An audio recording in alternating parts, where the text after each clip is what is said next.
Hey guys, what's up?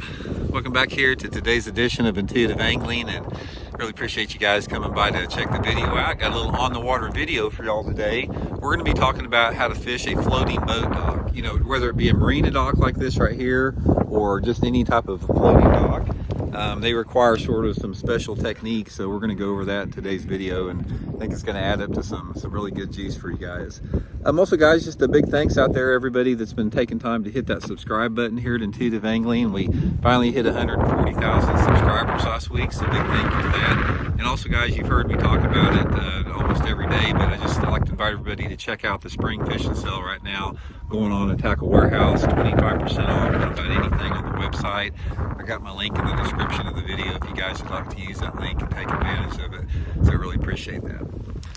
Okay guys, sorry about the noise. We're here at Table Rock Lake, and like I talked about before, they're absolutely destroying this lake. You can't go anywhere where you don't hear construction or a bulldozer. They're knocking the tops off these mountains here. It's disgusting. So hopefully that's not too loud behind me there.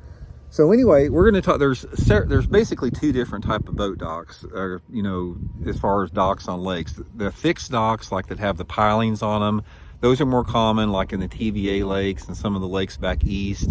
Some of the lakes that don't fluctuate much, but the lakes that fluctuate a lot, like typical man-made impoundments, most of them have the floating boat docks because they can move up and down with the water level. So you know they've got to be like that. If you try to put a fixed dock here at Table Rock Lake or somewhere, the thing would be underwater, you know, sometimes during the year.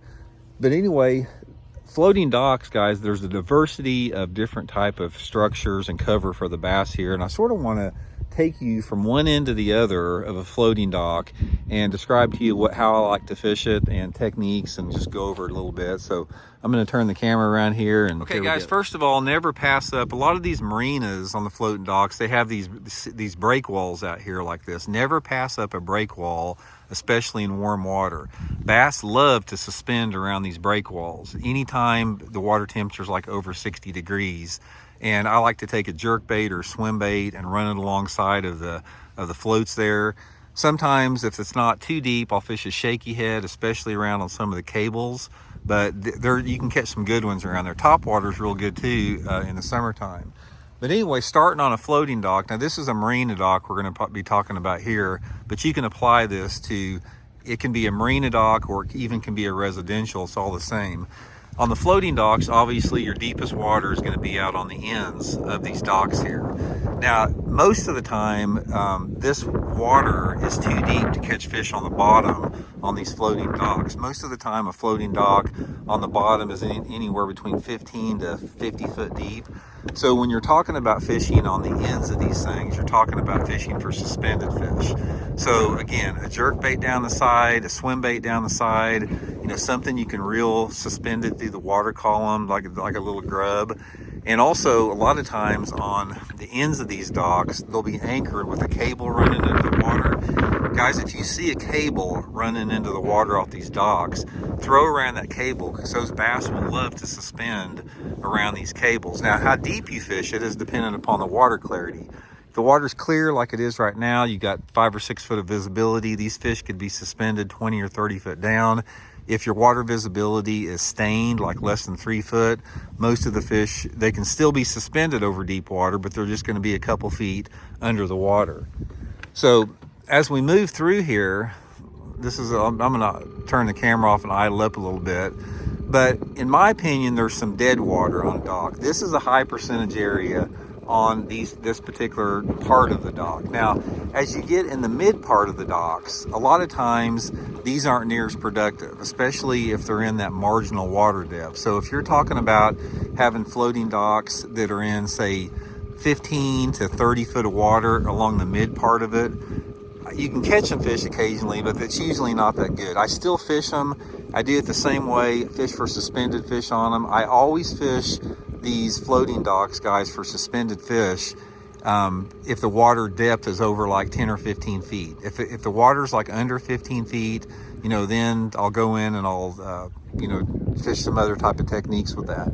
So that's going to be one big deal. Another thing that you want to look for is to make sure that you pay attention to your sonar there, and if you see any brush out there. A lot of times on these floating docks, especially the residentials, they will plant brush on there. It's really good.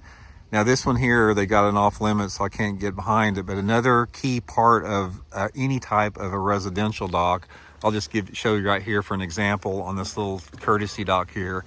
Anywhere that you have a walkway where it meets the inside part of the dock is a key area right here.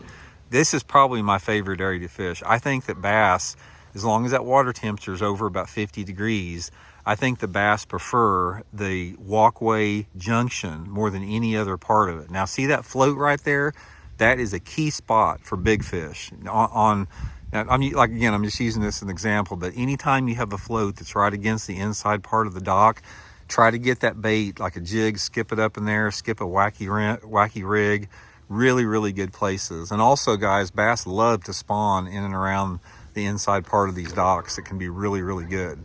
And like I said, the techniques as far as how I like to fish them, again, it depends on the water clarity. My favorite lures, again, are jerk bait, swim baits. A finesse jig works really good. Shaky head, wacky rig, all that stuff can be productive. Also, do not bypass or don't overlook any type of riprap or rock banks adjacent to the docks here, because a lot of times these fish, especially early in the morning and late in the evening, they will use any rocky bank close to a dock, especially a marina dock, to get it. And finally, guys, see that way up there? Never pass up a launch ramp. A launch ramp is a key structure, man, especially in the spring. You know, when the water temperature is under 60, boat ramps are one of my favorite places to catch them in and around marina docks. They just are really good places. Probably my favorite way to catch them on there is a jerk bait or a crank bait or even a chatter bait if the water's off colored. Okay guys, that'll probably give you an idea what I'm talking about is fishing these floating docks here. But like I said, every floating dock is unique to itself, because depending upon how the dock is positioned on the lake, as far as the angle of the bank, it could be completely different. The slope of the bank that your floating dock is on is going to determine a lot about how you fish it, because there are some floating docks, say for example at Grand Lake in Oklahoma, you got those, it has floating docks there, but some of the floating docks, if you get like in the back of a cove, they're in the outside part of the floating dock is in 2 or 3 foot of water. So, and some of them are super deep, 40 or 50 feet of water. But don't overlook any of them, because one of my favorite ways to fish a floating dock is to target those really, really shallow floating docks. Now, this is a really good way to catch them in the summertime. Anytime that you have a dock that is in super shallow water, and it's normally like the last 4 or 5 docks in the back of a cove, those are magnets to bass in the summertime of the year, because bluegills love to spawn in and around those docks. And even though they're in super shallow water and they're super hot, those good fish, quality bass, will live underneath those super shallow floating docks in the middle of the summer. One of my favorite ways to catch them is on a swim jig. Swim jig or square bill crankbait can be really, really good.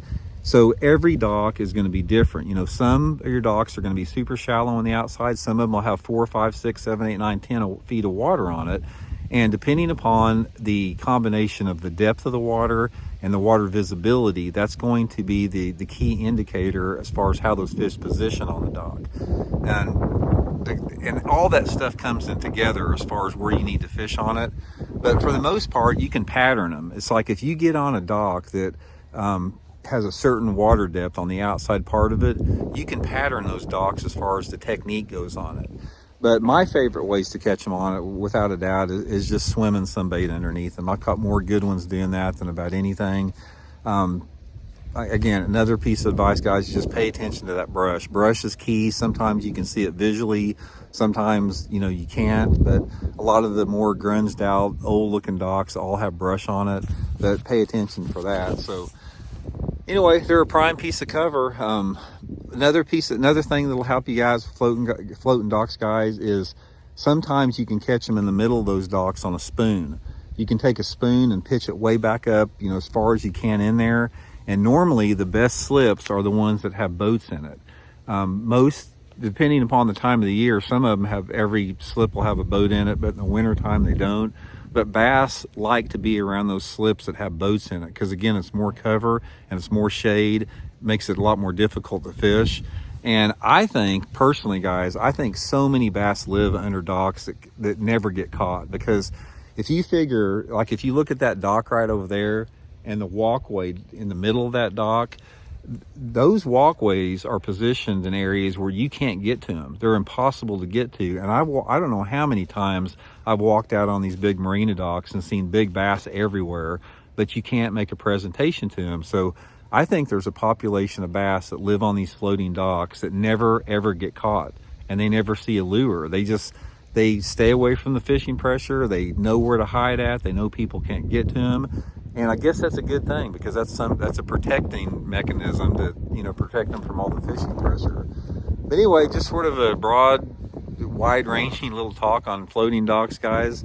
To be honest with you, I do not like fishing docks. I have to do it because being here in Missouri, you know, Lake of the Ozarks and Table Rock's getting so overdeveloped. They're getting so many docks on it. I grew up fishing Grand Lake. I had to learn how to fish docks. But they're a pain in the butt, man. They scratch your boat up. You know, the cables will get you. You know, it's hard to get in and out of them. They're just tough to fish. But that's just sort of a byproduct of overdevelopment on the lakes that we have. So hope you guys are well. We'll talk later.